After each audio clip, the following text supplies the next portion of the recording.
Everybody wants to know how fast the Slingshot is, but here's the question you should ask before you buy one. How much maintenance does it need? Let's talk about it. Like any vehicle, you have routine maintenance. Your oil, your filters, your fluid checks, your brakes, all those are important things. The biggest thing is simple. Just follow the factory maintenance schedule for your specific Slingshot. Here in the Slingshot, the way to open the hood is a latch right under the main headlight.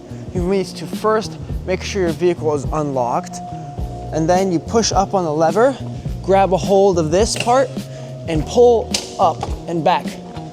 Wow. Just like that. I'm not a specialist when it comes to Slingshot maintenance, but here's what I can tell you. Don't guess the intervals on an oil change. Here's what you need to know.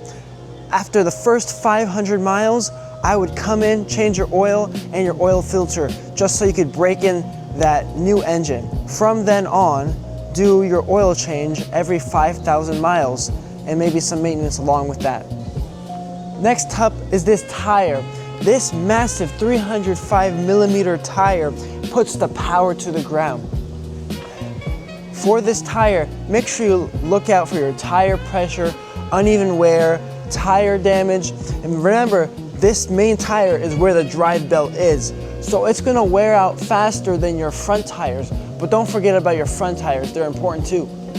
This big red thing back here is the Brembo 4-piston brake. You have it on the back and you have it on your front tires too. This gives your SLR some insane stopping power. But because these are performance brakes, they can wear down the brake pads much faster than regular brakes. So make sure you inspect your brake pads.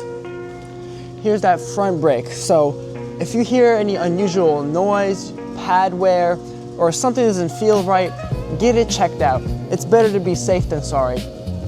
And this is the drive belt. It's a carbon fiber reinforced drive belt, and it gets worn down just like your brakes would. So I would get it inspected as a part of your regular service. This video is much shorter compared to the rest because we've gone over a lot of details on this 2024 SLR already. The last part that I'm going to be doing is parts and accessories. This SLR is already loaded with so many parts. It is a one-of-one SLR that we have in the dealership here. Make sure you like, subscribe, comment, and stay tuned for the last part.